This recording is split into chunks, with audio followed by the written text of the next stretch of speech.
Começou.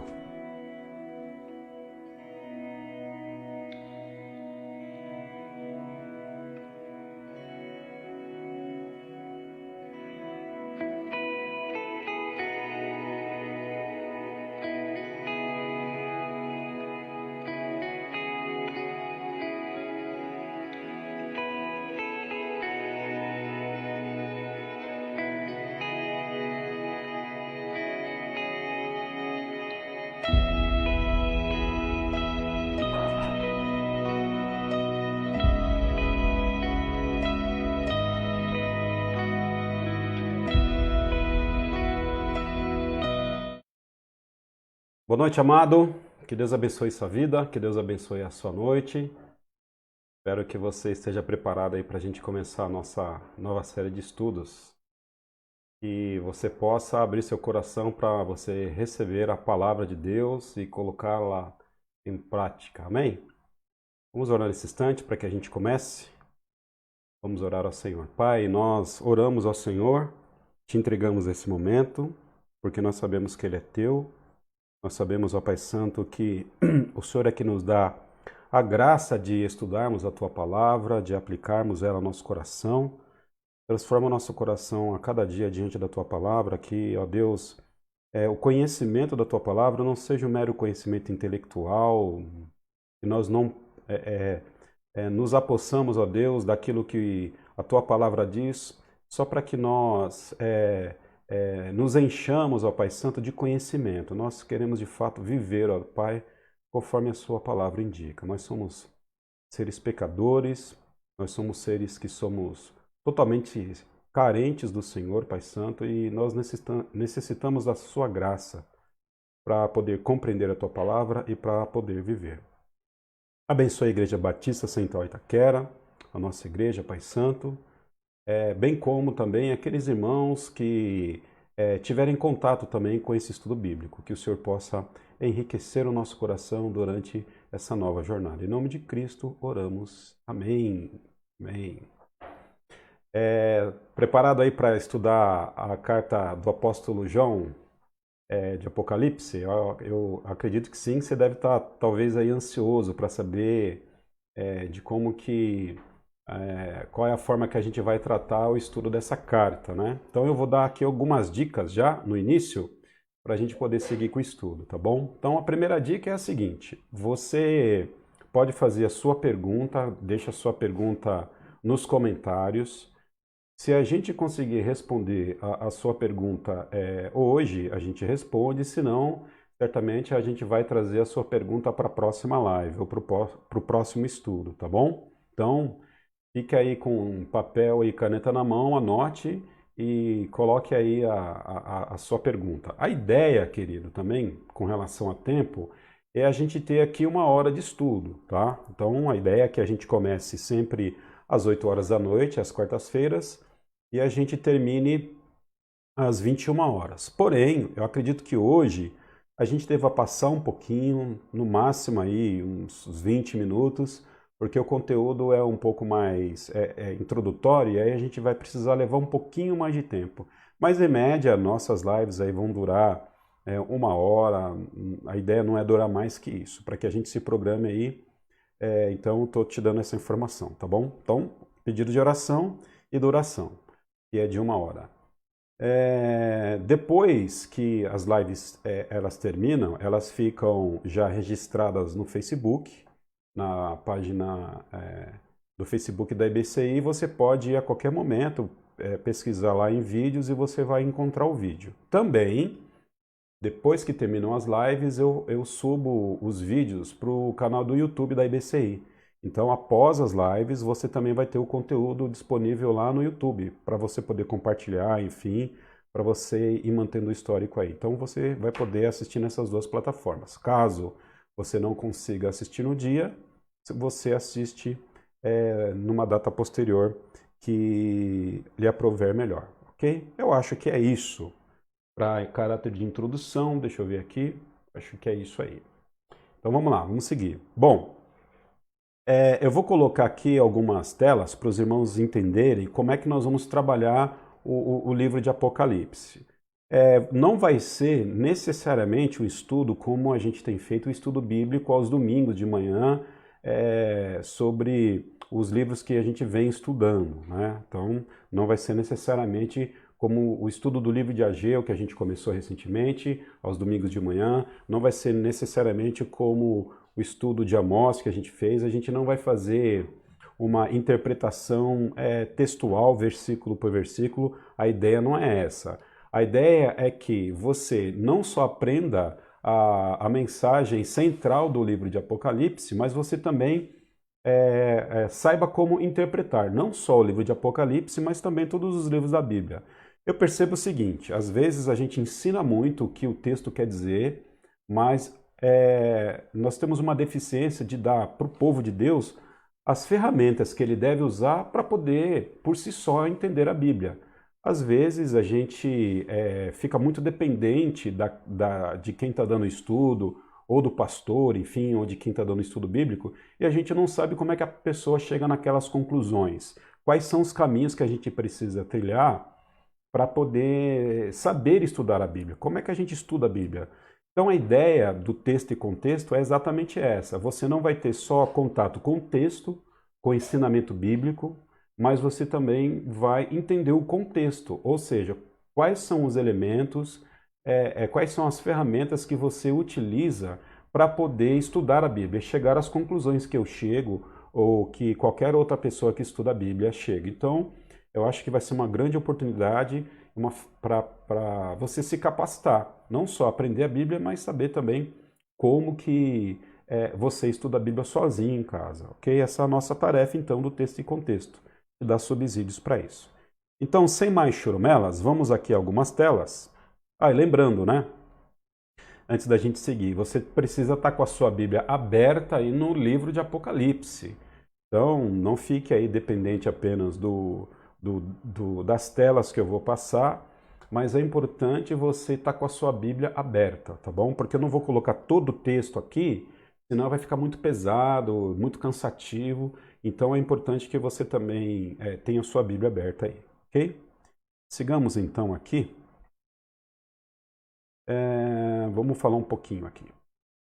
Texto, tá? Então quando a gente está falando de texto e contexto, a gente precisa classificar aí algumas palavras e entender o que a gente quer dizer com cada palavra. Qual é o conceito de tudo isso? Então, para texto, eu estou dizendo que texto é a escritura propriamente dita, ou seja, é o texto escrito, inspirado por Deus, é a palavra de Deus. Então, no nosso caso aqui, o texto que nós vamos estar estudando é o texto de Apocalipse, ok? Então, o texto é a escritura propriamente dita. No texto, a gente consegue enxergar quem são as pessoas, as emoções que as pessoas expressam. Por exemplo, a gente sabe que foi João que escreveu a carta, a epístola de Apocalipse, o livro de Apocalipse. Então, a gente identifica ali uma pessoa, a própria pessoa do João. Tem a pessoa de Cristo que a gente identifica ali. Então, no texto a gente vê as pessoas, as emoções, né? Quais são as emoções que a gente consegue encontrar no texto? As pessoas ficam alegres, ficam contentes, ficam iradas. É no texto que a gente encontra, além das pessoas, outros seres, talvez os anjos, os demônios, né? A própria Trindade, de uma forma geral, os arcanjos, os anjos. No texto que a gente vai encontrar esses seres. A carta de João às 7 igrejas da Ásia, ou seja, o livro de Apocalipse, a epístola de Apocalipse, a gente vai perceber que existem vários seres aí, a besta, falso profeta, as 144 mil testemunhas. Então é no texto que a gente enxerga tudo isso. No texto também a gente enxerga as histórias, o que acontece, as ações e as reações dos personagens. E é no texto que nós extraímos os seus ensinamentos básicos. Então, quando você vai para apreciar não, né? Quando você vai ter contato com uma pregação, geralmente o pregador, aquela pessoa, ela tem um objetivo de trazer o ensinamento da palavra de Deus para você. Então, isso tudo é extraído do texto. e o texto que traz para a gente as aplicações ao coração. E a gente vai falar bastante disso durante o decorrer do, do nosso curso, e aí você vai ter um pouco mais de contato com essas palavras e com esses conceitos. Não precisa decorar tudo agora, essas palavras-chave aí, e existem outras certamente, mas você vai perceber que durante o nosso curso você vai ter contato com esses conceitos e isso vai enriquecer aí a sua forma de ler a Bíblia, ok? Vou seguir aqui para o próximo slide. Tá, então a gente falou um pouquinho de texto, agora a gente vai falar um pouquinho de contexto, tá? O que é o contexto? O contexto são as ferramentas, os elementos usados para a interpretação do texto.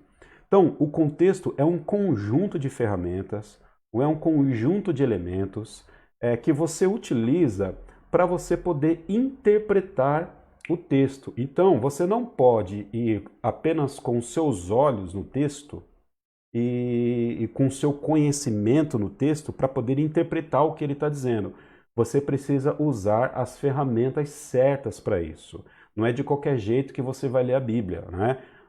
Porque se você ler a Bíblia de qualquer jeito, tirando ela do contexto, você vai ter um monte de problema com ela. Então, é no contexto que nós vamos descobrir a data. Então, por exemplo, como é que nós podemos saber que a epístola de Apocalipse, como é que nós vamos entender que Apocalipse foi escrito na década de 60 e 70 depois de Cristo?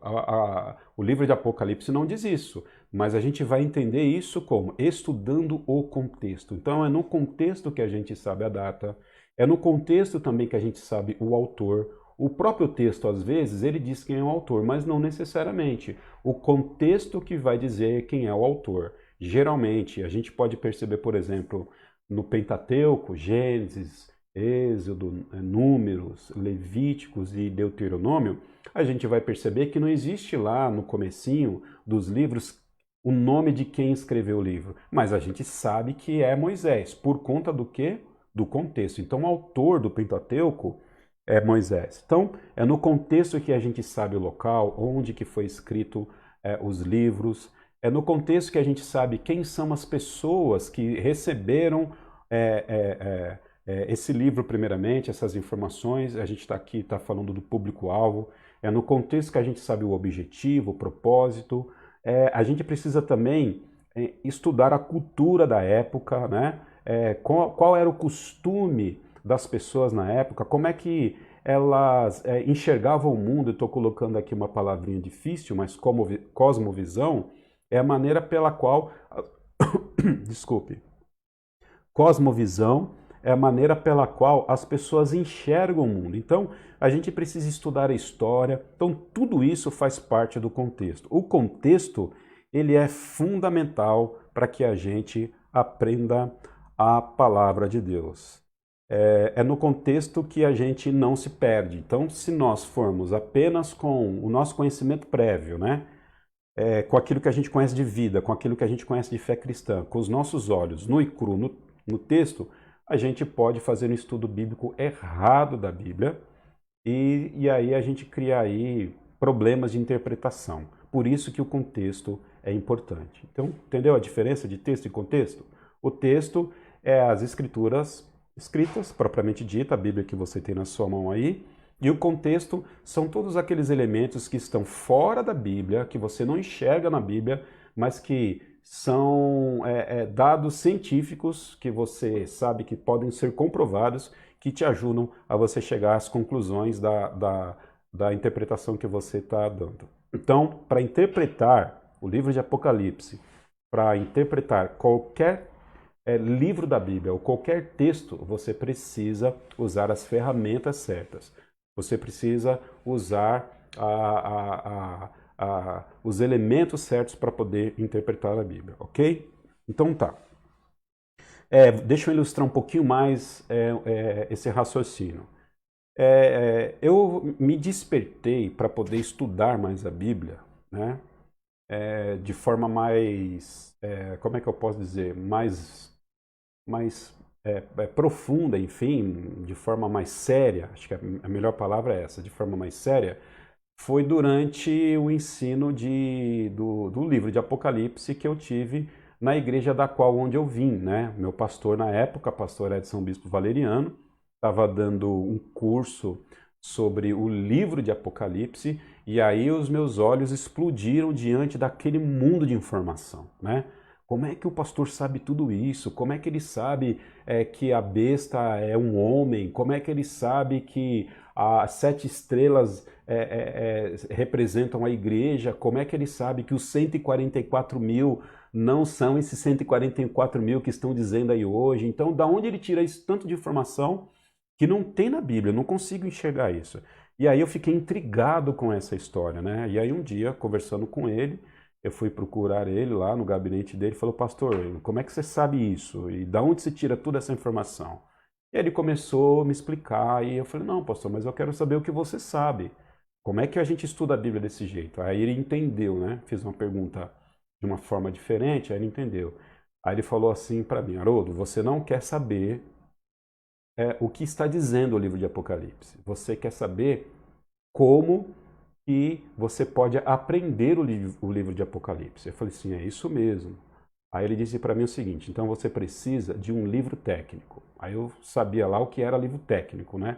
Aí ele me apresentou um livro que dizia, na minha cabeça na época, tudo sobre o livro de Apocalipse. Aí eu fui começar a entender que todas aquelas informações que ele tinha, ele não tirava da cabeça dele, não eram pressuposições dele. Existiam ferramentas bíblicas que ele utilizava para poder chegar às conclusões que ele chegava. E aí, a partir desse exemplo, eu quero dizer para você que você precisa também ter ferramentas para que você possa estudar o texto sozinho em casa.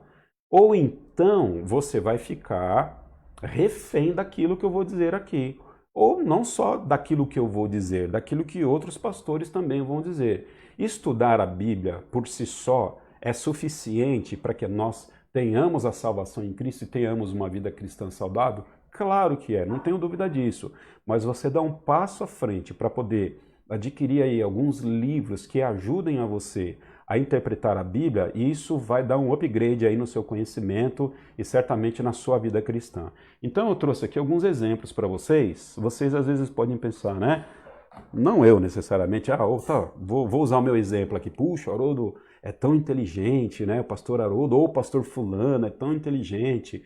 Na verdade, querido, não tem segredo, é tudo uma questão de preparo, né? É tudo uma questão de preparo, é tudo uma questão de conhecimento e preparo. Tá certo que nós não negligenciamos a ação do Espírito Santo, é o Espírito Santo que capacita e que dá sabedoria, mas é o mesmo próprio Espírito Santo que te indica ferramentas para você usar, para que você dê um bom estudo ou para que você saiba estudar de forma correta. Então, eu trouxe aqui 3 exemplos de ferramentas, tá bom?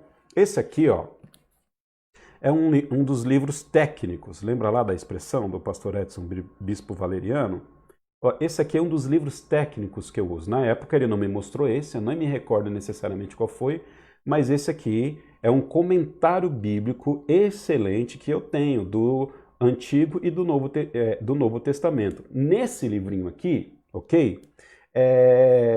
Nesse comentário bíblico, eu vou saber quem escreveu, qual foi o autor, qual é a região geográfica, eu vou saber um pouco da história, dos costumes da época, eu vou saber um pouco sobre a geografia, eu vou saber como que os autores bíblicos pensavam quando escreviam. Então, na verdade, esse camarada aqui, esse teólogo, ele já gastou muitos anos da vida dele fazendo pesquisa, ok? Para poder compilar esse material. E não existe só esse material, existe aí dezenas de materiais, pelo menos em português, que são materiais excelentes. Eu tenho esse, mas eu tenho outros materiais, outros comentários bíblicos que me ajudam a entender um pouco o contexto da época. Eu tenho inclusive, não trouxe aqui porque falta espaço, né, no nosso tempo para que a gente traga tudo, eu tenho um que fala exatamente sobre a cultura e o costume da época. Então, para você interpretar, por exemplo, as parábolas de Jesus, você não pode interpretar sem você ter um auxílio de um livro técnico do lado para dizer o seguinte: olha, naquela época, quando Jesus disse isso, as pessoas elas pensavam daquela forma. Isso vai enriquecer bastante a sua a informação. Então, comentários bíblicos são excelentes ferramentas que você pode utilizar para ter o mínimo de informação sobre o contexto da época. Mas fica aqui uma dica: não compre nenhum comentário bíblico sem indicação do seu pastor. Não faça isso. Eu já fiz isso, gastei uma grana alta e eu quebrei a minha cara, né? Porque existem muitos comentários bíblicos com a capa bonita, né? Mas quando você vai abrir, na verdade você vê que o autor ele não teve o devido cuidado, ou não é um autor necessariamente bíblico, ortodoxo, né? Um autor que realmente preza pelo estudo bíblico da Bíblia, preza pelo estudo sério da Bíblia, e aí você vai comprar um material que você vai deixar encostado na sua estante. Então, se você quiser indicações, pastor, eu quero uma indicação de um comentário bíblico, ou de uma Bíblia de estudo, ou de um livro que fale sobre a Bíblia. Você precisa consultar a mim ou o seu pastor. Não vai se aventurar em comprar um comentário bíblico, porque sem a devida orientação, senão você vai gastar dinheiro. E pior do que isso, você pode até comprar um material que é antibíblico e aí você acabar tendo problemas aí na sua fé cristã, ok? Então, comentário bíblico, uma excelente ferramenta para você entender contexto. Eu trouxe outro aqui, ok? Esse aqui, ó, bem velhinho, comprei em 2005 esse aqui, ó. Olha só, Interpretações do Apocalipse. Lembra lá aquela história de arminianismo e calvinismo, né? São escolas de teologia, são formas de você interpretar a Bíblia, né? Algumas pessoas acreditam que o homem pode perder a salvação, outras pessoas não acreditam que o homem pode perder a salvação, mas de onde tudo isso vem? Como é que você pode saber dessas coisas? Qual escola bíblica sobre salvação, né, a gente pode adotar? Então, tudo isso, essas vertentes de forma de interpretar a Bíblia, geralmente são chamadas de escola de interpretação. Esse livrinho aqui, ele fala sobre as 4 principais escolas de interpretação do Apocalipse. Amado, amada. Se você não sabe, existem pelo menos 4 linhas básicas de interpretação do livro do Apocalipse. E agora, pastor, mas qual a gente vai estudar? Essa é a grande questão, né? Qual escola está certa? Qual é a forma melhor de interpretar o livro do Apocalipse? Por isso que é importante, olha só, olha onde a gente vai. Você pelo menos ter contato com essas 4 escolas. Não necessariamente a gente vai abordar aqui as 4 escolas do livro de Apocalipse, não é a nossa ideia. A ideia é a gente fazer um estudo panorâmico e te dar ferramentas para que você possa estudar em casa aí, sozinho, debaixo da graça de Deus, ok? Então, é mais um livrinho. Aquele outro livrinho é um comentário bíblico que fala bastante sobre a questão doutrinária, mas também vai te auxiliar com contexto, com datas, enfim. E esse aqui vai falar da doutrina básica que o livro de Apocalipse ensina a partir das interpretações principais que ele tem, ok? Agora, esse aqui é fundamental. Isso aqui, olha só, a gente aprende interpretação bíblica. Esse livrinho, um livrinho velhinho, ok? Esse livrinho é do tempo do seminário, não é o original que eu comprei no seminário, né, que faz mais de 20 anos, mas eu tenho aqui um segundo exemplar. Se você quiser realmente entender o que significam parábolas, o que significam metáforas, se você quiser entender contexto de Bíblia, quais são os mecanismos pelo qual você interpreta um texto, esse livro é um livro excelente. A Interpretação Bíblica do Roy Bezuki, Meios de Descobrir a Verdade Bíblica. Então, ele vai ensinar para você coisas fundamentais, sabe como? Como sujeito, predicado. Para você entender a Bíblia, você tem que saber a diferença do sujeito de um predicado.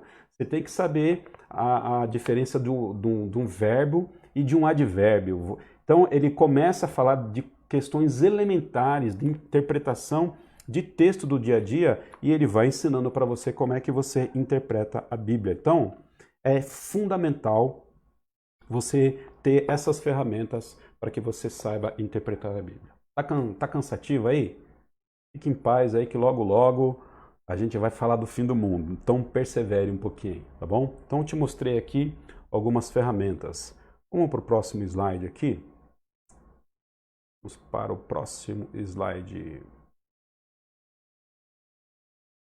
Ok. Então, vamos falar um pouquinho já, começar a entrar para falar de Apocalipse. Estilo. Quando eu estou falando de estilo aqui, eu estou falando de estilo literário. E da onde eu tirei esse nome complicado, estilo literário? Aqui, daquele livrinho, A Interpretação Bíblica de Roy Bezuck. Se você comprar esse livro, você vai ver que ele vai ensinar para a gente que existem vários estilos literários na Bíblia, ok? E o estilo literário de Apocalipse é um estilo mais complexo. Você vai ver ali uma literatura apocalíptica, uma literatura profética e uma literatura epistolar. Então, o Apocalipse ele é uma mistura principal desses estilos literários, ok? Então, a gente precisa... deixa eu voltar aqui a minha carinha aqui, peraí. Vou botar o meu rosto aqui. Opa, voltei. Então, para que a gente interprete a Bíblia, a gente precisa conhecer os estilos literários da Bíblia.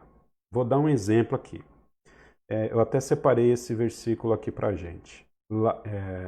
Lá em Provérbios, capítulo 22, verso 6, diz o seguinte: ensina a criança no caminho em que deve andar, e mesmo quando for idoso, não se desviará dele.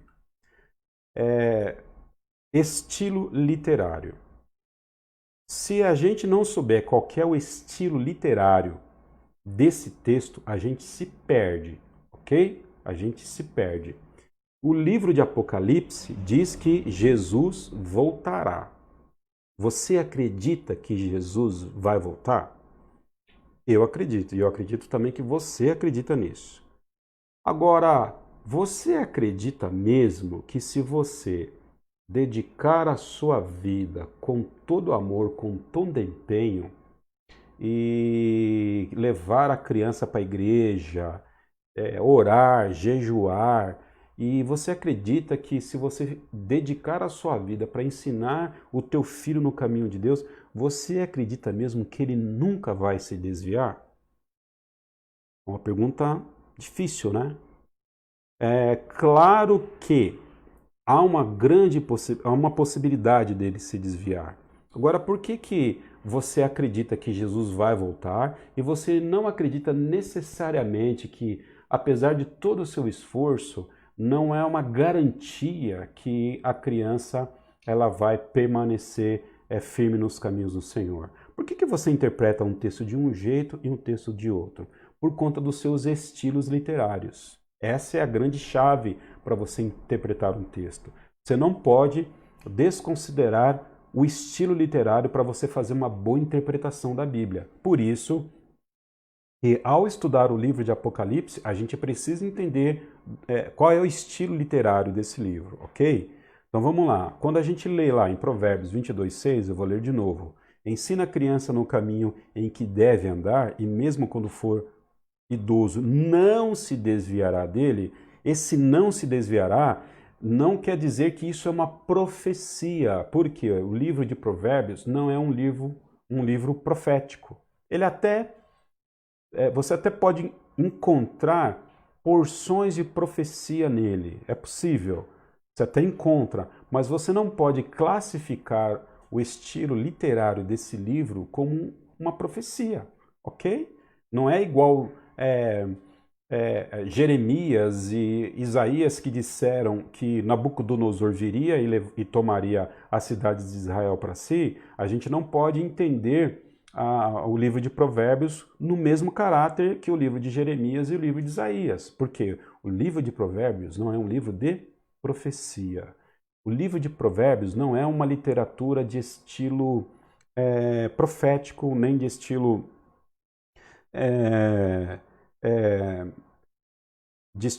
apocalíptico. É um livro de estilo o estilo literário é um estilo de sabedoria. É um livro que fala sobre a sabedoria hebraica. Vou dar um exemplo de como é que você interpreta esse livro de Provérbios. Salomão está dizendo o seguinte, e é assim que você deve interpretar um livro de sabedoria, o livro de Provérbios. Salomão está dizendo o seguinte, olha, eu já tô velho, tô conjecturando aqui, tá? Eu já tô idoso, eu sou uma pessoa sábia porque Deus me deu bastante sabedoria. E a minha experiência e a minha observação do mundo e da vida, ela me diz o seguinte, que se você se esforçar em educar o seu filho debaixo do temor de Deus, se você de fato se dedicar, há uma chance muito pequena dele se desviar dos caminhos do Senhor. Aí Salomão vai completar o seguinte, estou conjecturando, tá? Aí Salomão vai falar o seguinte, é até possível que ele se desvie, porque ele age por si mesmo, você não pode obrigá-lo a seguir o caminho do Senhor. É até possível que você se esforce e tal, e lá no finalzinho ele resolva se desviar. Mas a chance é menor se você realmente investir a palavra de Deus na vida do seu filho. Por que eu estou usando esse versículo? Seria mais ou menos isso, né? Voltando um pouquinho atrás, seria mais ou menos isso que Salomão estaria dizendo. Porque é um livro de sabedoria. O livro de sabedoria é um livro de contemplação. É um livro onde Salomão coloca as suas experiências ali, as suas expectativas em função daquilo que ele viu, em função daquilo que ele conhece do Senhor. Então é importante que a gente saiba disso, ok? Porque muitas mamães ou muitos papais, às vezes, ficam aí tentando achar culpa em si por conta do filho não estar na igreja. Ai, Senhor, onde é que foi que eu errei, né? Eu dediquei o meu filho ao Senhor no altar lá, o pastor orou, então eu investi na vida dele, eu li a Bíblia para ele, eu falei de Cristo para ele, eu levei ele para a igreja e agora ele não quer saber mais dos caminhos do Senhor. Onde é que foi que eu errei? Por quê? Porque a Bíblia, ela diz que se eu ensinar o meu filho no caminho do Senhor, se eu fizer tudo certinho, ele nunca ia se desviar. Então, se ele se desviou, logo o problema está comigo. Não, não. Infelizmente, muitas pessoas se culpam pelos seus filhos não estarem na igreja, baseado nesse versículo, mas por quê? Não soube interpretar o texto direito. Por quê? Não considerou o estilo literário do texto. Já muda, né? Então, já muda a configuração. Quando você sabe do que Salomão está dizendo ali. Salomão não está falando ali uma profecia. Salomão não está dizendo ali necessariamente que aquilo aconteceria literalmente. Salomão está dizendo o seguinte, olha, se esforça para você educar seu filho no caminho do Senhor, porque se você fizer isso, a chance dele ficar firme quando ficar velhinho é muito grande. Então, é importante que a gente conheça os estilos literários, ok? Dito isto, eu acho que a gente agora já pode ir para o livro de Apocalipse sem mais churumelas, né? Sem mais churumelas. Sigamos aí. Estou aqui com a minha Bíblia aberta no livro de Apocalipse, estou aqui com a Nova Versão Internacional, uma tradução da Bíblia que eu gosto, e é importante também que você saiba escolher uma boa tradução da Bíblia. Existem traduções ruins, existem traduções medianas e existem traduções boas. Vou te dar uma dica aqui. Se você tem a versão a tradução na linguagem de hoje, faça um favor para você mesmo.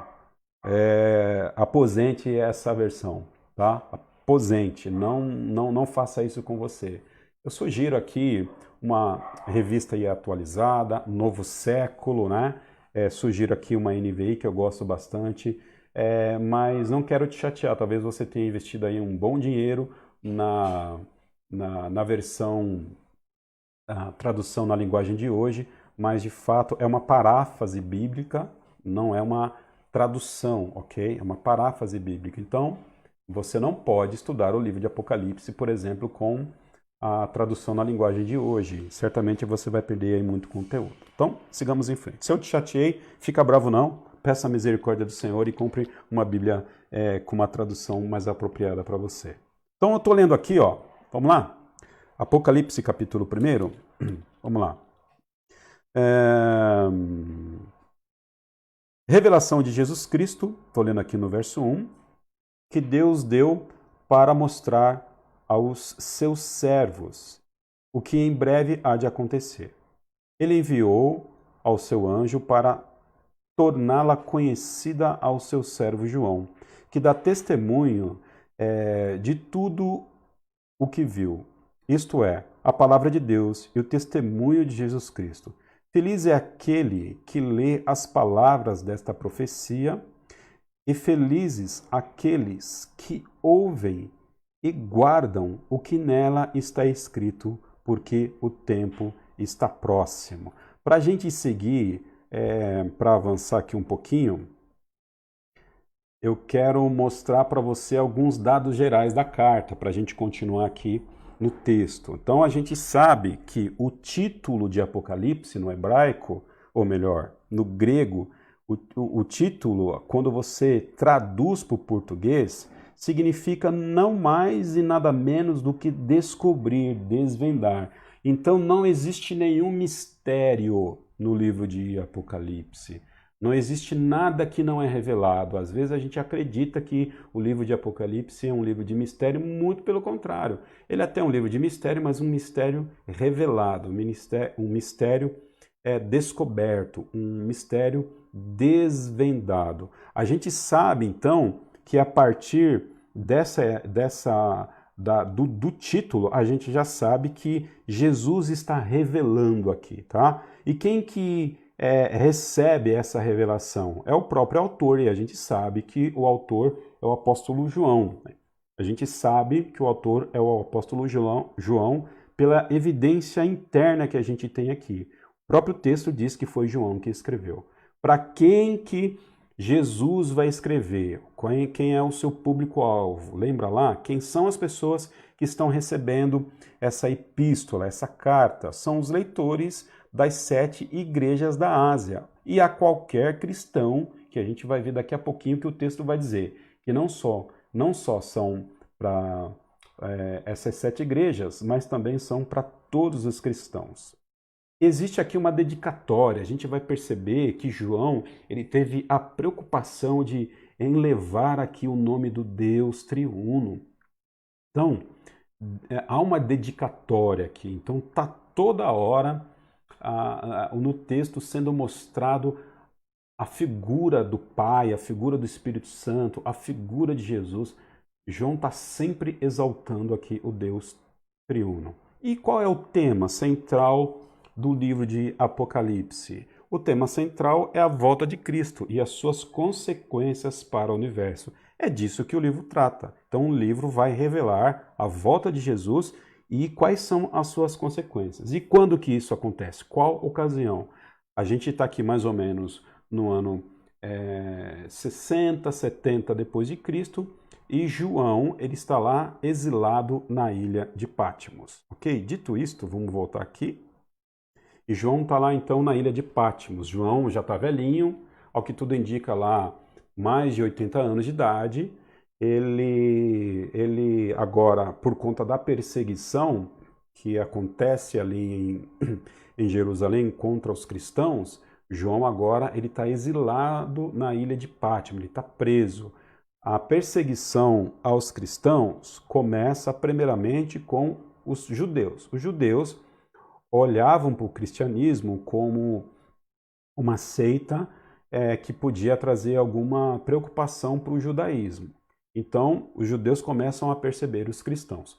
E os romanos, eles não estão nem um pouco interessados no cristianismo. É mais uma seita, é mais uma religião da época. Porém, o cristianismo cresce e agora o cristianismo, os cristãos, eles começam a dizer que só Jesus Cristo é Senhor. E naquela época, quem era o único Senhor? Era o César, era o imperador da época. Então, quando os romanos começam a perceber que os cristãos eles estavam levantando a bandeira de outro Senhor, eles entendiam que o cristianismo poderia ser uma ameaça política ao Império Romano. Por isso, então, que os cristãos começam a ser perseguidos. E João, por ser cristão, ele é preso ali naquela ilha de Patmos, ali, em volta da Grécia, e então ele recebe a revelação de Jesus Cristo. Ilha de Patmos existe até hoje,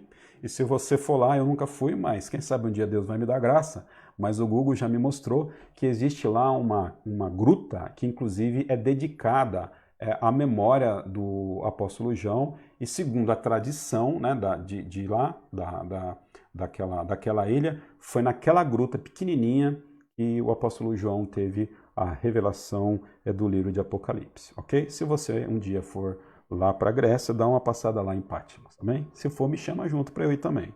Divide a bênção aí, varão. Divide a bênção, varoa. Então, verso 1, vamos lá? Revelação de Jesus Cristo. Jesus Cristo é quem está revelando aquilo que ele daria aos seus servos, né? E ele revela isso para João, o verso 2. E o verso 3 diz o seguinte: feliz é aquele que lê as palavras desta profecia, e felizes aqueles que ouvem e guardam o que nela está escrito, porque o tempo está, próximo. Olha que ideia.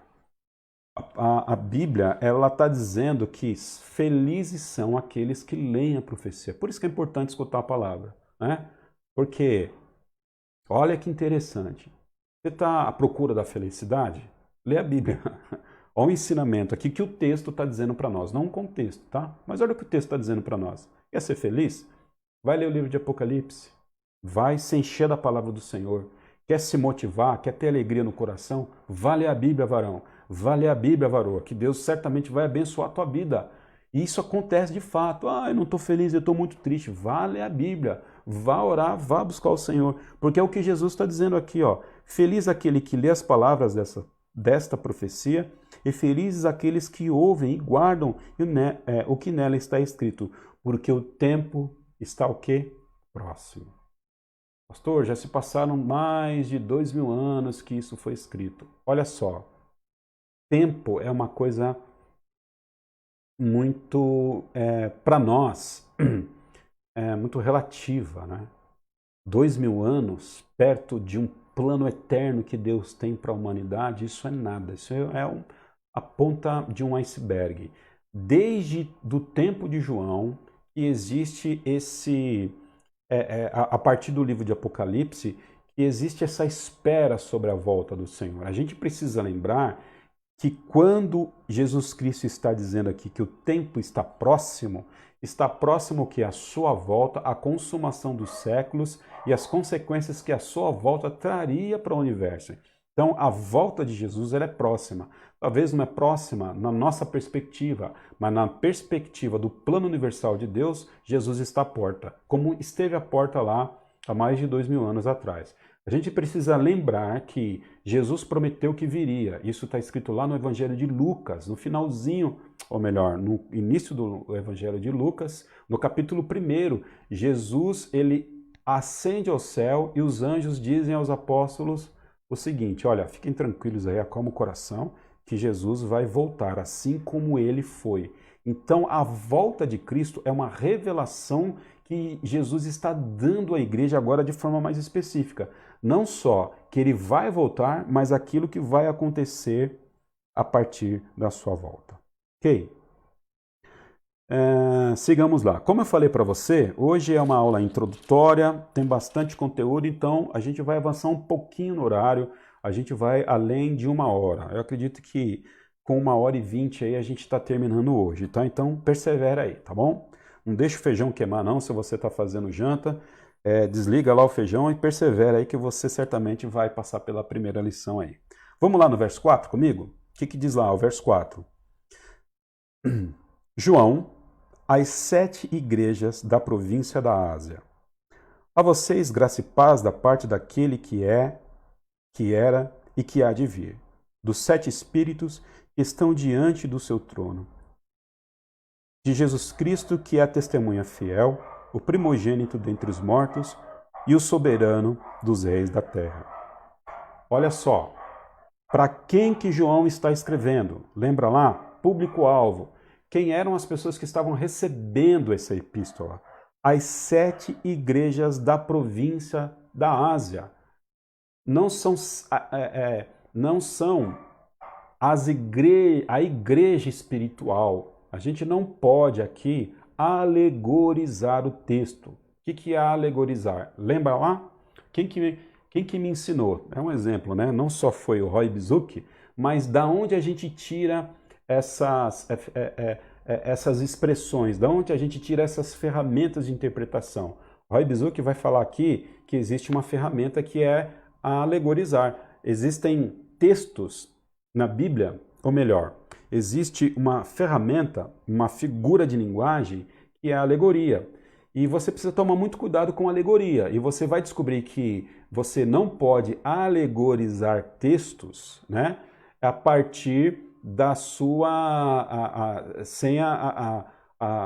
você não pode alegorizar os textos da Bíblia, onde não existe de fato alegoria. Um exemplo disso. Orígenes, que era um cristão da Idade Antiga, ele era o rei da alegoria. Então, ele conseguiu enxergar a Trindade quando os sábios, os 3 sábios, foram visitar Jesus, né? Lembram lá dos 3 reis, dos 3 sábios, dos 3 magos que foram visitar Jesus?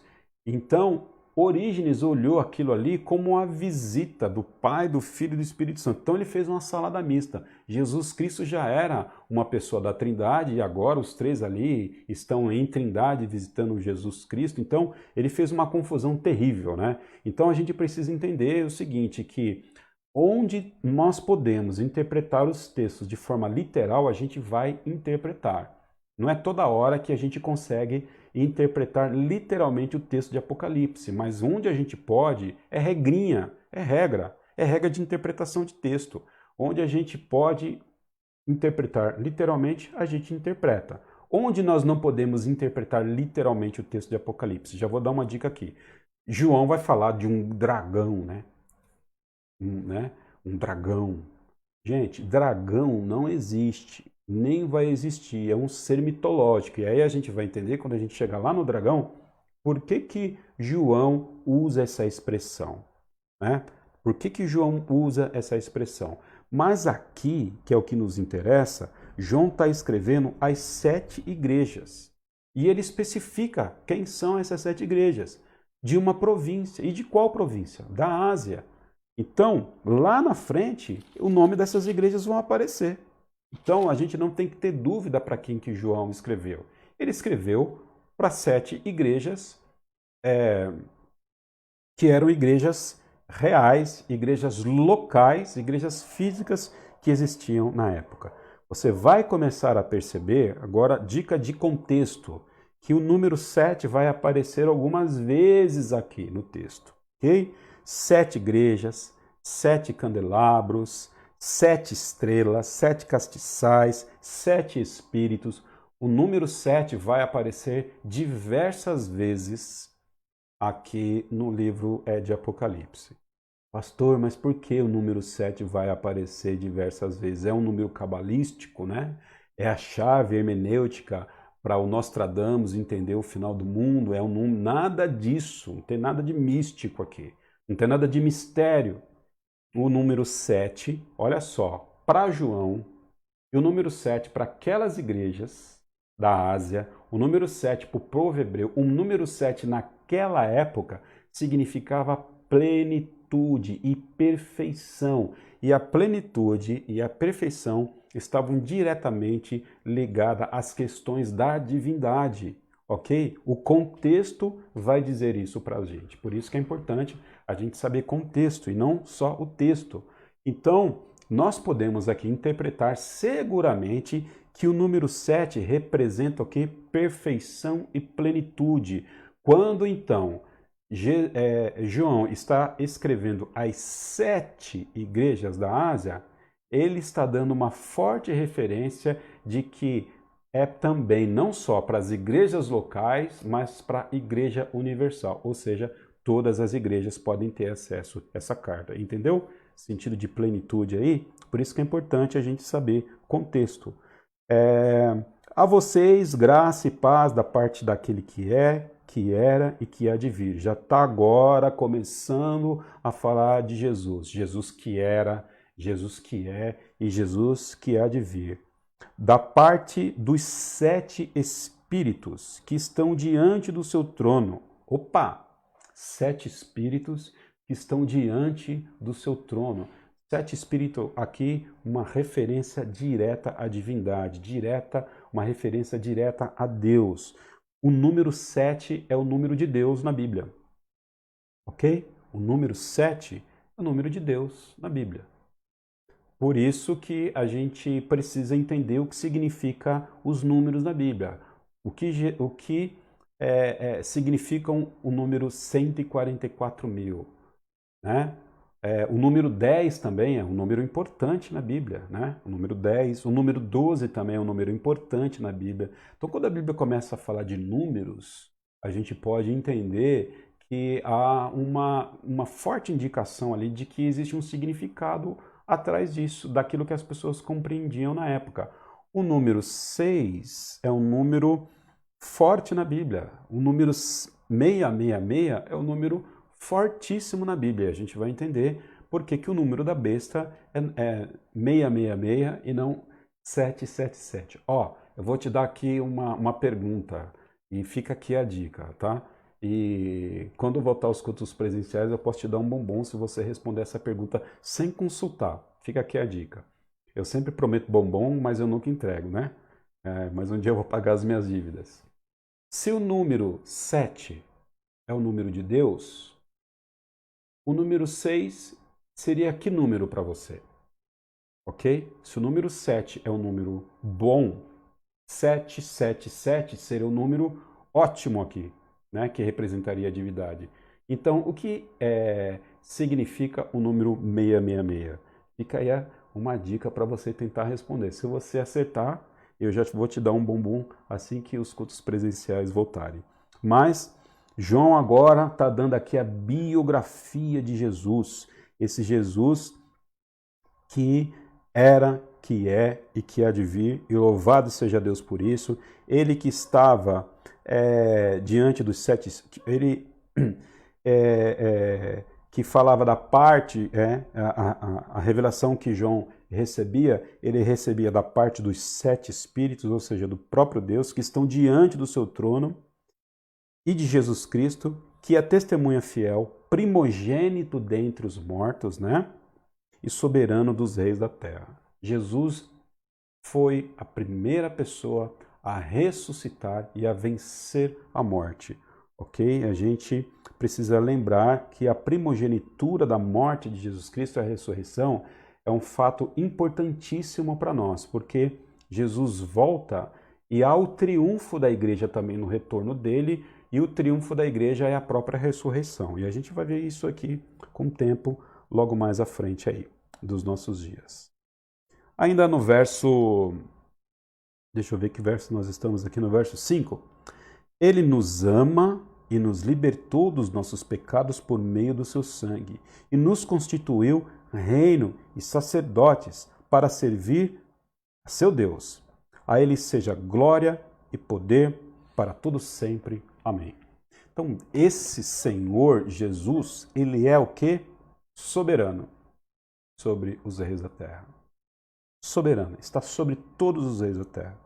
Ele nos ama, ele nos resgatou pelo seu sangue e ele nos fez o quê? Sacerdotes. Lembra lá do trabalho do sacerdote? Antigamente as pessoas não tinham acesso direto a Deus, então, para poder pagar os seus pecados, elas deviam sacrificar algum animal, ou melhor, elas deviam levar algum animal para o sacerdote sacrificava, fazendo então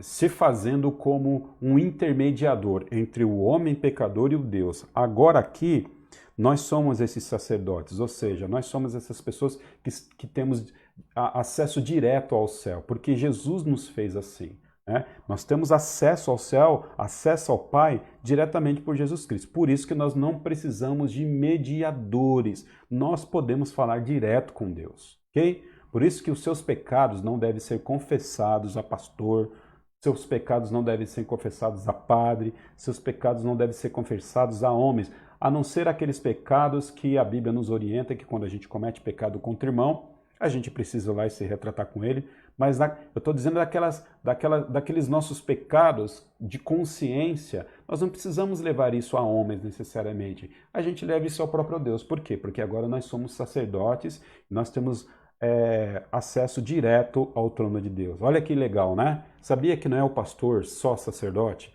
Nós vamos lá falar com o pastor porque ele é o sacerdote de Deus. Se você tem o Espírito Santo de Deus, você foi resgatado pelo sangue de Jesus e você é sacerdote, você tem acesso a Deus.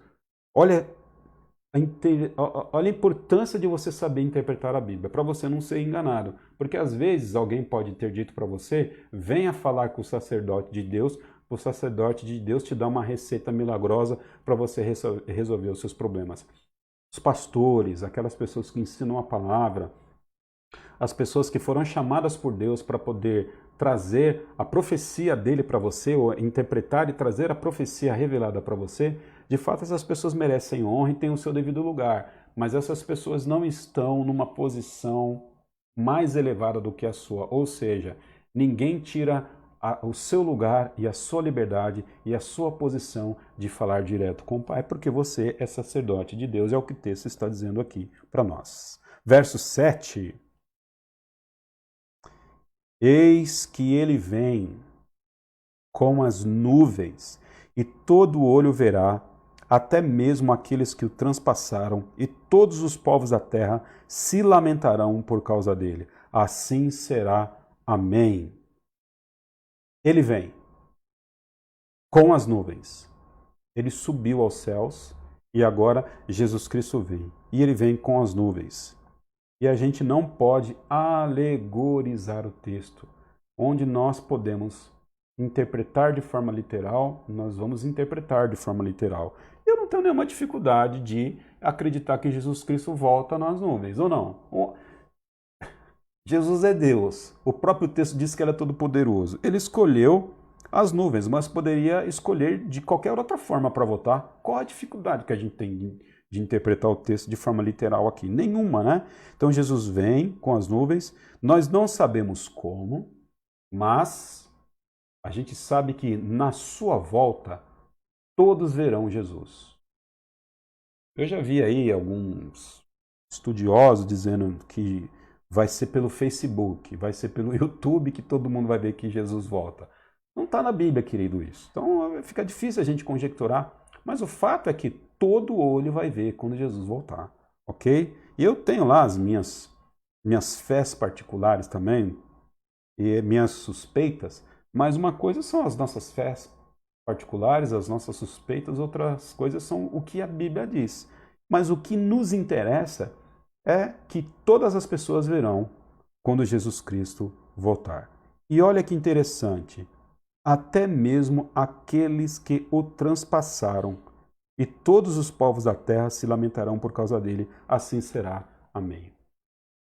Quando Jesus voltar, até aquelas pessoas que levaram Jesus à morte vão ver a sua volta.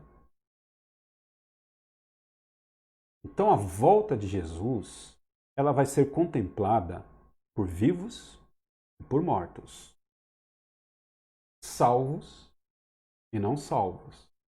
O universo vai contemplar a volta de Jesus. O universo vai parar para ver a volta de Jesus. Ninguém vai ficar sem o conhecimento e sem ver a volta de Cristo.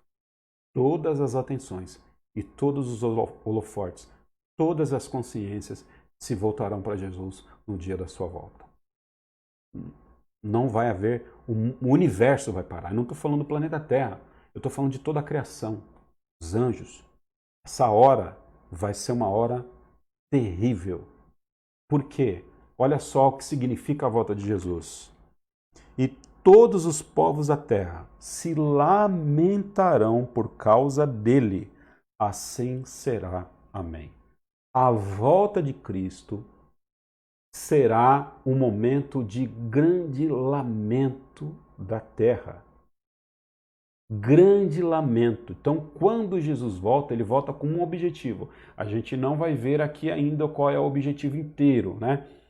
Qual é a aplicação que a gente faz para a volta de Jesus Cristo em todo o universo. Mas perceba o seguinte, que a volta de Jesus vai ser o quê? Lamento. Você já lamentou?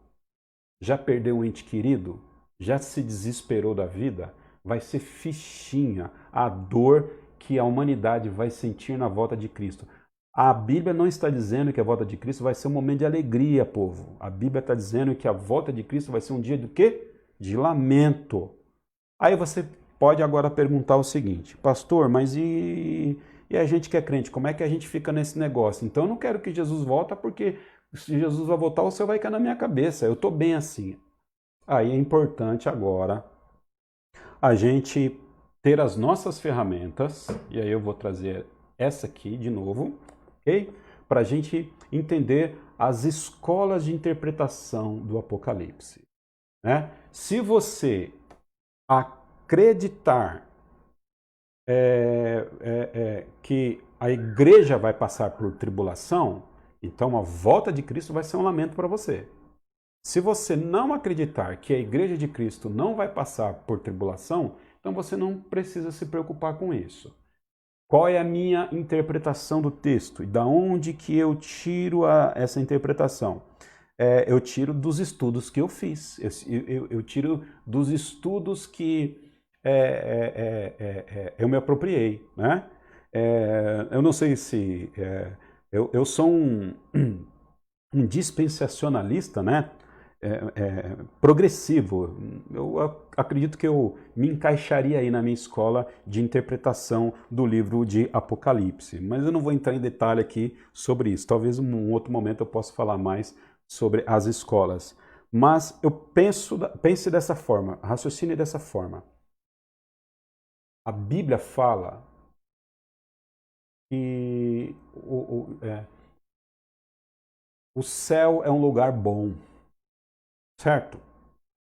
Que nós precisamos aceitar a Cristo para poder ir para o céu. Então o céu não é um lugar ruim. Há uma grande expectativa, houve uma grande expectativa no coração dos apóstolos da volta de Jesus. Quando Jesus Cristo subiu aos céus, os anjos falaram aos discípulos de Jesus o seguinte: olha, por que vocês estão olhando para o céu? Jesus Cristo vai voltar. E os anjos falam isso para quê? Para que eles tenham medo? Não, para que eles tenham consolo. Para que eles tenham consolo. Então a volta de Jesus, ela não é ela vai trazer consolo ao coração do crente. Quando a palavra de Deus fala que os povos se lamentarão, serão aquelas pessoas que estarão aqui sem Cristo e que não o aceitaram como Salvador. A volta de Jesus Cristo à Terra é uma volta que ele traz para poder julgar a terra. A gente vai perceber isso. Então, o juízo de Deus cai sobre a terra na volta de Jesus, porém, esse lamento, esse juízo não recai sobre a vida dos seus servos. Não faz sentido bíblico. A gente não consegue encontrar nas Escrituras motivo para que a gente se lamente da volta de Cristo. Né? Não faz sentido para você se preocupar com a volta de Jesus, se preocupar no sentido de receber castigo, lamentação. Não vai acontecer isso. Isso vai acontecer para as pessoas que ficaram aqui sem Cristo. Não vai acontecer isso para a igreja. A gente vai trabalhar mais essas questões durante todo as nossas lives aqui, durante todo o curso. Mas já fique com essa informação preliminar, depois a gente vai entrar mais em pormenores. A volta de Jesus Cristo, ela traz lamento, e grande lamento, mas não é lamento para a igreja, é lamento para aquelas pessoas que estarão aqui e que não se apropriaram, né, da graça da sua salvação. Ok? Sigamos em frente. Verso 8. Já é 21:4. Vamos correr um pouquinho aqui. Verso 8. Eu sou o Alfa e o Ômega, diz o Senhor Deus, o que é, o que era e o que há de vir, o Todo-Poderoso. Eu sou o Alfa e o Ômega, diz o Senhor, o que é, o que era e o que há de vir, o Todo-Poderoso. Nós temos o nosso alfabeto, né? E na época de João também, ele tinha o seu alfabeto. O alfabeto mais usado na época era o alfabeto grego, grego koiné, o grego comum. Então, alfa, primeira letra do alfabeto grego. Ômega, última letra do alfabeto grego. Por que Deus usou o grego para poder inspirar a Bíblia, para poder inspirar os autores a escrever o Novo Testamento? Porque o grego, koiné, não só na época, mas até hoje, o grego é uma das principais, uma das línguas que mais se aproximam à perfeição da compreensão do conhecimento humano. Então, é uma língua quase que perfeita, diríamos assim, ok? Então, o grego koiné, ele é de fundamental importância para você também entender as Escrituras. E Jesus Cristo, naquela época, ele fez referência a essa língua, que era a língua mais próxima à perfeição da época, para poder se comunicar a João e dizer quem ele era. João, você sabe a importância que tem o alfabeto grego para a filosofia, para a ciência humana, ou mesmo para a teologia, não sabe? Sei. Então, João, eu sou o alfa, eu sou o ômega. Quando o João tem essa informação na cabeça, ele sabe exatamente o que Jesus está dizendo. Que Jesus, ele está dentro da plenitude da perfeição. Ele é o começo, o alfa, e ele é o fim. E se ele é o começo e ele é o fim, ele é todas aquelas letras que estão também no meio do alfabeto grego. Ou seja, Jesus, ele é o começo, Jesus, ele é o meio e Jesus é o fim, em toda a sua plenitude. Olha que riqueza que é o texto bíblico diante da gente quando nós interpretamos ele com as ferramentas certas. Então Jesus está dizendo que ele é o começo de todas as coisas, querido, porque dele e por ele e para ele são todas as coisas. Jesus, ele é o centro do todo o universo. Todas as coisas se convergem para Jesus e todas as coisas tiveram origem na pessoa do Cristo. O Pai se revela na pessoa do Cristo. Por isso que a pregação do Evangelho, ela deve ser o quê? Cristocêntrica. É Jesus crucificado, como diria meu pai, que a gente tem que pregar e que a gente tem que ensinar. Esse é o Evangelho do Reino. É anunciar que Jesus é o alfa, que ele é o ômega e que ele está também no meio de todas as coisas, porque ele é a plenitude do Pai revelada a nós. Essa é a pessoa do Cristo. Outra coisa não é evangelho, é fogo estranho. Outra coisa pode ser qualquer outra coisa, menos o evangelho de Jesus. E é esse evangelho que a Igreja de Jesus Cristo precisa anunciar. Eu vou fazer o seguinte, deixa eu ver aqui, eu estou um pouquinho preocupadinho com o tempo, ainda dá para seguir, mas vamos lá, vamos correr aqui, ok?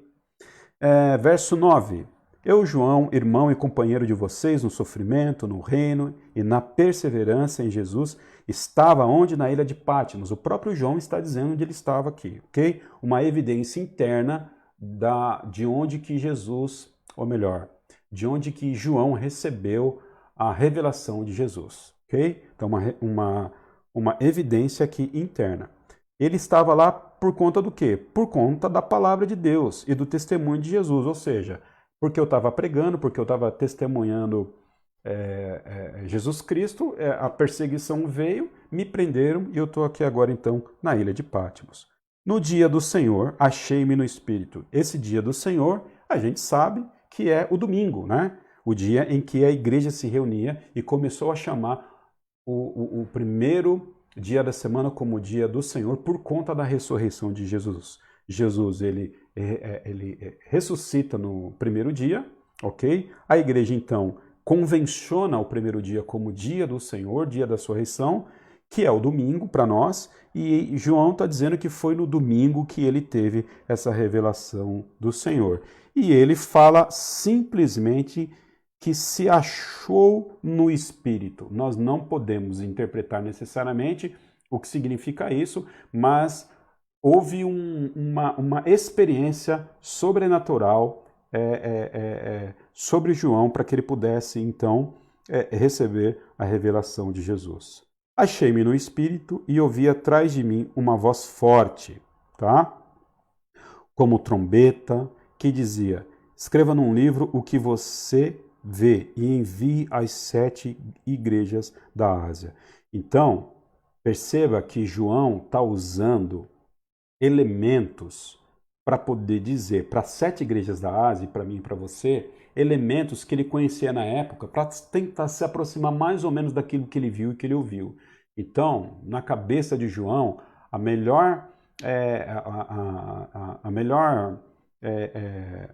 o instrumento que ele podia dizer de como entender a voz de Jesus era o som de várias trombetas, entendeu? Então, João aqui está tentando achar palavras, né, para poder dizer qual foi a experiência que ele teve. Não necessariamente, olha a interpretação do texto, né? Aí aqui a gente não pode entender de forma literal, né? As igrejas da Ásia a gente entende que é de forma literal. Agora aqui não necessariamente a gente precisa. A voz de Jesus não era a voz de trombeta. Ninguém interpreta a voz de trombeta como se fosse de trombeta, né? E o próprio texto vai dizer isso, né? Ouvi uma voz forte como trombeta, parecida, algo semelhante. João está tentando aqui achar recurso para dizer qual foi a experiência dele. E dizia: escreva num livro o que você vê e envie às 7 igrejas da Ásia. Então, o livro de Apocalipse é um livro de revelação. Escreve o que você está vendo e envia isso às 7 igrejas da Ásia. E quem eram essas igrejas? Éfeso, Esmirna, Pérgamo, Tiatira, Sardes, Filadélfia e Laodiceia. Igrejas que existiram na época. Nenhum mistério aqui. E sigamos em frente. Verso 12. Voltei-me para ver quem falava comigo. Voltando-me, vi quantos candelabros? Olha lá. 7 candelabros de ouro. E entre os candelabros, alguém semelhante a um filho de homem. Filho de homem, uma expressão usada no livro de Daniel, ok? Que faz menção ao Cristo. Jesus se apropria dessa expressão de filho do homem nos seus evangelhos, fazendo menção a Daniel, e agora aqui João está usando essa mesma expressão, filho de homem, uma representatividade aqui que era de fato a pessoa de Jesus encarnada, filho do homem, com veste que chegava a seus pés e um cinturão de ouro ao redor do peito. Sua cabeça e seus cabelos eram brancos como lã, tão brancos quanto a neve, os seus olhos eram como chamas de fogo, seus pés eram como bronze numa fornalha ardente e sua voz como um som de muitas águas. Tinha em sua mão direita 7, olha o número 7 de novo aí, olha. 7 estrelas, e da sua boca saía uma espada afiada de 2 gumes. Sua face era como o sol, quando brilha em todo o seu fulgor. Existem aqui as interpretações possíveis para esses elementos que João está trazendo. Eu acredito que eu vou trabalhar isso um pouquinho mais na próxima quarta-feira, porque a gente vai precisar de um pouquinho mais de tempo aqui. Então, antes da gente começar o capítulo 2, a gente vai voltar aqui nessa descrição que o apóstolo João dá de Jesus. Mas eu só quero ressaltar aqui alguns significados importantes para você saber que legal que é estudar a Bíblia, que bênção que é estudar a Bíblia, né? Então, por exemplo, seus cabelos, onde é que está aqui? Seus cabelos eram brancos como a lã, quanto a neve. Quando você vê uma pessoa de cabelo branco na rua, o que você pensa? Geralmente, quem são as pessoas que têm cabelo branco? Geralmente são as pessoas mais velhas, mais idosas. Os cabelos brancos aqui representam o quê? Sabedoria. Esse Jesus era o Filho do Homem sábio, né? Seus olhos como chama de fogo. Imagina você olhando para uma pessoa que tem os olhos como chama de fogo. A ideia é que esse fogo ele consegue saber exatamente o que você está pensando. Ele penetra até o fundo da sua alma para poder discernir os seus pensamentos e as intenções do seu coração. Chamas de fogo aqui nós podemos, olhos com chamas de fogo, a gente pode interpretar que Jesus sabe todas as coisas. Ele vê todas as coisas. Inclusive, Jesus sabe exatamente o que você está pensando agora, o que eu estou pensando e quais são as intenções do nosso coração. Eu só estou dando aqui um petisco, né? Porque a gente vai voltar aqui na próxima live sobre esse texto aqui.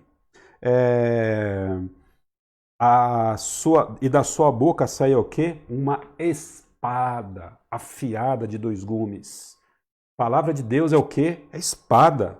Né? Efésios capítulo 6 vai dizer que a palavra de Deus ela é espada. Então, a palavra de Deus ela é espada. Espada do quê? De 2 gumes, querido. O que significa? Significa que é a espada de 2 gumes. Ela surte seu efeito. É uma palavra que traz salvação ou traz juízo. Então, quando Jesus vir, o chicote vai estralar. A coisa não vai ser fácil, não. Jesus foi como carneirinho, lembra lá? Carneirinho, quietinho, mudinho, né? Apanhou, recebeu cusparada, tomou pancada. Jesus foi quietinho lá como carneirinho, como um coitado morto, né? A impressão que a gente tem é que era um coitadinho. Coitadinho, você vai ver quando Jesus Cristo voltar, entendeu? Então aquele cordeirinho volta agora como um leão da tribo de Judá, com uma espada afiada de 2 gumes na boca para trazer justiça e lamentação aos pobres. Então não ache que Jesus é coitado e que ele é o Jesus Cristinho, coitadinho, que ele não é nenhum coitadinho e nem um Jesus Cristinho. Ele é o Senhor, o Todo-Poderoso, que rege todas as coisas, que está nesse momento sentado à destra do Senhor. Louvado seja Deus por isso. Essa aqui é a configuração de Jesus. O que eu quero só ressaltar aqui nessa porção do texto é que João está chamando a atenção das 7 igrejas da Ásia para a soberania e para a ressurreição de Cristo agora. Entende? Olha o perfil que Jesus é aqui, olha o perfil que Jesus era na cruz. Agora, Jesus é o Jesus ressurreto, Rei dos Reis, soberano, aquele que está sobre todas as coisas. É assim que Jesus está sendo descrito pelo apóstolo João. E é assim que Jesus é. E é assim que Jesus é. Essa imagem que Jesus está dizendo para João comunicar às 7 igrejas da Ásia. Verso 16, tinha na sua mão o que? Direita, 7 estrelas.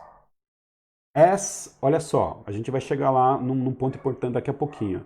O que Jesus tem na sua mão direita?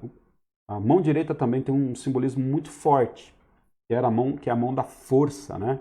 A mão que é a mão da força, praticamente dito.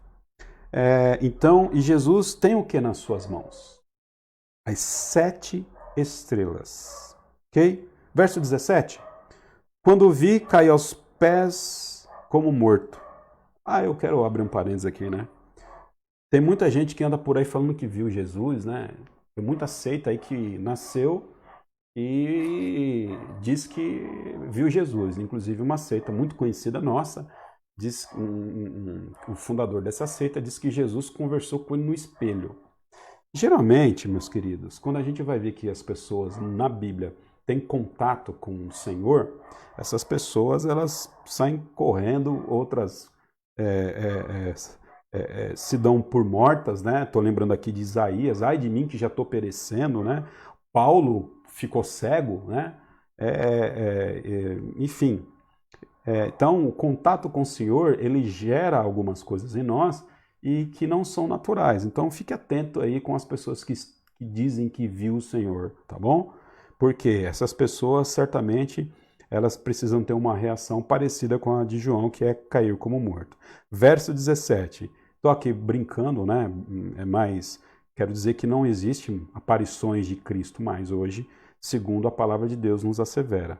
Essas aparições, elas são aparições humanas e, pior do que isso, né? Ou é produto da imaginação humana, ou às vezes podem ser até manifestações demoníacas. Sigamos em frente com parêntese fechado. Quando vi cair aos seus pés como morto, então ele colocou a sua mão direita sobre mim e disse, não tenha medo, sou o primeiro e o último, glória, né? Sou aquele que vive, estive morto, mas agora estou vivo para todo sempre. E tenho as chaves da morte e as chaves do Hades. Jesus tem a chave da morte e as chaves do Hades.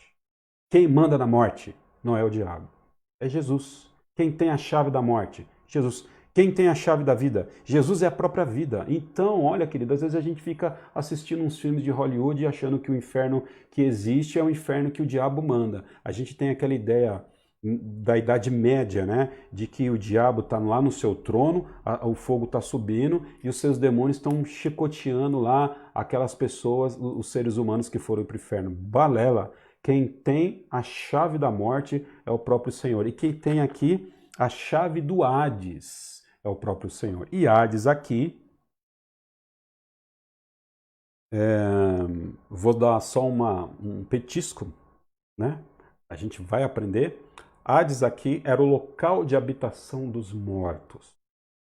O que Jesus está dizendo é o seguinte, eu tenho nas minhas mãos a chave da morte, eu tenho nas minhas mãos a chave do local de habitação dos mortos. E depois do local de habitação dos mortos, o Hades, na cultura hebreia depois, ele passou também a ser entendido como o inferno que a gente diz hoje. Jesus, ele tem também na sua mão a chave do inferno. Quem manda no inferno é Jesus. É ele que abre a porta do inferno e é ele que tranca a porta do inferno. Porque ele é o Todo-Poderoso e louvado seja Deus por isso. E o diabo não está com essa fama toda não da morte. O diabo não está com essa fama toda não do Hades. Quem manda nesse negócio, louvado seja Deus, é o Senhor Jesus Cristo. Então não precisa ficar com medinho do diabo não. Tem que ter medo de Jesus, tem que temer o Senhor. Verso 19, escreve, pois, as coisas que você viu, tanto as presentes como as que acontecerão. Escreve o que você viu e as que acontecerão. Este é o mistério das 7 estrelas. Lembra lá que Apocalipse não é um livro de mistérios? Olha o que vai acontecer lá no final do mundo. É um mistério revelado. E agora Jesus está revelando o mistério das 7 estrelas. Ele está dizendo que ele é aquela pessoa que tem as 7 estrelas na mão, ok? Mas agora ele vai revelar o que significa as 7 estrelas.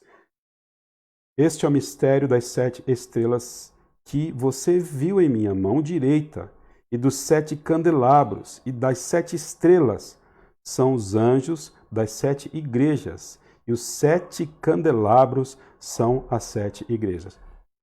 Eu vou voltar depois aqui, eu já prometi isso várias vezes, né? Eu sei que está meio cansativo, mas é a primeira lição e a gente precisa repetir algumas coisas. Eu sei que tem muita dúvida e a gente volta aqui ainda no capítulo 1, na quarta-feira, e avança para o 2. Mas os 7 candelabros são as 7 igrejas. E Jesus Cristo, ele tem o quê? As suas 7 estrelas, que são os 7 anjos das 7 igrejas. Jesus está dizendo aqui, dentre outras coisas, que as igrejas e os anjos, ou os mensageiros aqui, as pessoas que enviam a mensagem às igrejas, depois a gente depois a gente vai interpretar esse texto de uma forma geral, porque uns dizem que são pastores, esses anjos, né? Outros dizem que são mensageiros místicos, enfim, mas o fato é que toda essa turma está na mão de Jesus, está na sua mão direita. Jesus segura aqui as 7 estrelas. Jesus é aquela pessoa que que ele governa toda a igreja dele, governa os seus, governa os salvos. Então, estamos aí na mão de Jesus e seguro por ele. O que a gente aprendeu aqui hoje?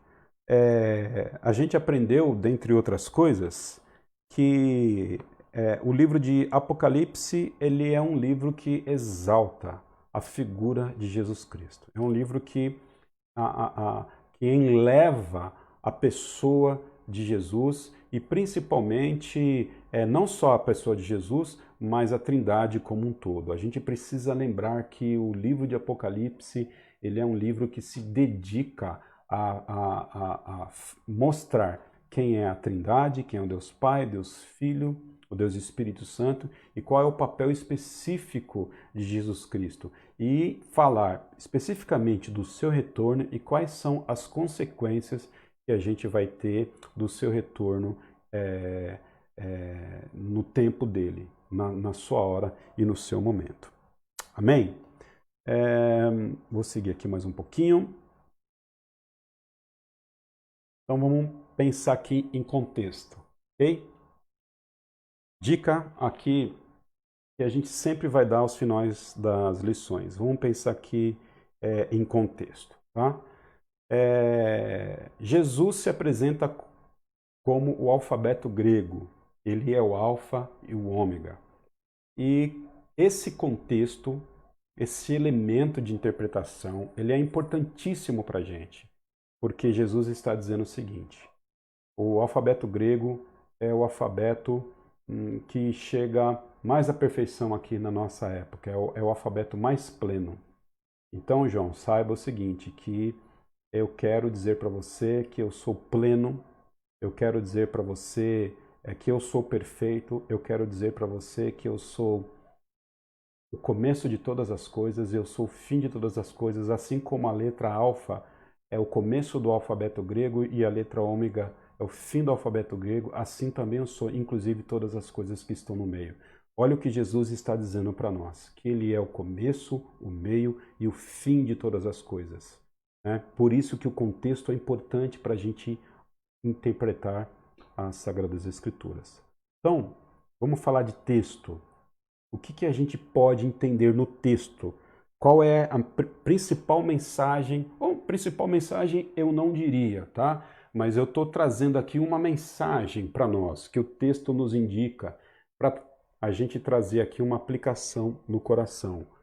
O texto nos ensina, dentre outras coisas, de Jesus, que Ele é o Todo-Poderoso.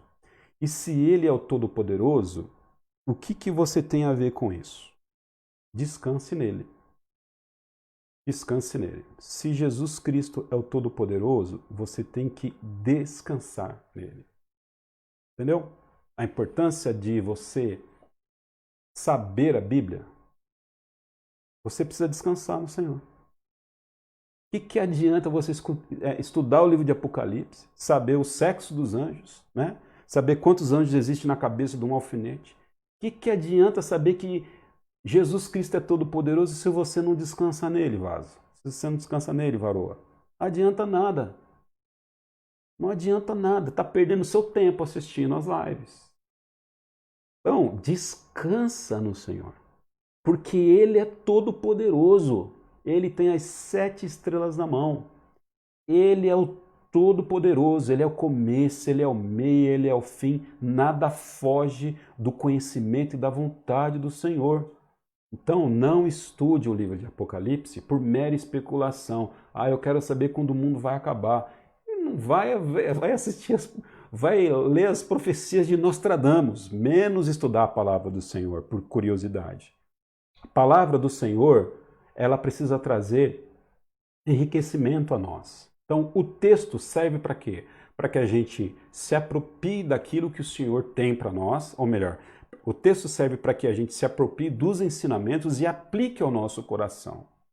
Entende? Contexto são elementos externos ao texto que a gente usa para poder interpretar o texto. Agora, quando a gente interpreta o texto, quando a gente tira os ensinamentos, a gente precisa começar a viver e a viver naquilo que a palavra de Deus está ensinando para a gente. Então, a lição de hoje é a seguinte: descanse em Jesus, porque Ele é o Todo-Poderoso. Se você não descansa em Cristo, sabe o que você está dizendo? Que você não acredita que Jesus é Todo-Poderoso. Isso é incredulidade. E Deus se entristece com a incredulidade. Amém? Que Deus abençoe sua vida ricamente. A gente vai estar orando. Eu te peço desculpas, mas hoje a gente não vai conseguir responder perguntas se porventura você trouxe por conta do nosso horário. Perdoe-me aí a rapidez pela qual eu falei no dia de hoje. É muito conteúdo que eu precisava passar na primeira lição, mas certamente a partir das próximas lives a gente vai ter um pouco mais de tempo, um pouco mais de fôlego para poder degustar o livro de Apocalipse mais devagar, ok? Que Deus abençoe ricamente a sua vida e lembra, amanhã é... Que dia que é amanhã, meu bem? Amanhã é quinta-feira, dia cheio, né? Com pandemia ou sem pandemia. E você precisa lembrar que amanhã, quando chegar problema na porta da sua casa, você precisa lembrar do livro de Apocalipse. Descanse em Jesus Cristo, porque Ele é todo-poderoso. Amém? Que Deus abençoe a sua vida. Vamos orar. Nós te agradecemos, Pai Santo, por tudo que o Senhor nos dá. Obrigado em nome de Cristo Jesus, porque nós sabemos que Ele é o Senhor, que Ele é Rei dos Reis, e nós estamos vivos agora porque Ele quer, respiramos porque Ele quer, e se Ele quiser, Pai, amanhã nós vamos amanhecer vivos aqui nesse mundo, porque nós acreditamos que Ele pode todas as coisas. Ele pode resolver os meus problemas, o problema da minha família, o problema da minha casa, da minha igreja, Pai, da igreja da onde eu congrego, também como Ele pode resolver o problema de todos. Mas, ó Deus, nós estamos aqui, ó Pai, para que mesmo se o Senhor não resolver as nossas questões, mesmo a partir disso, para glorificar o Senhor e dizer que o Senhor é Deus, e nós vamos descansar em Ti. Em nome de Cristo nós oramos. Amém. Deus abençoe você.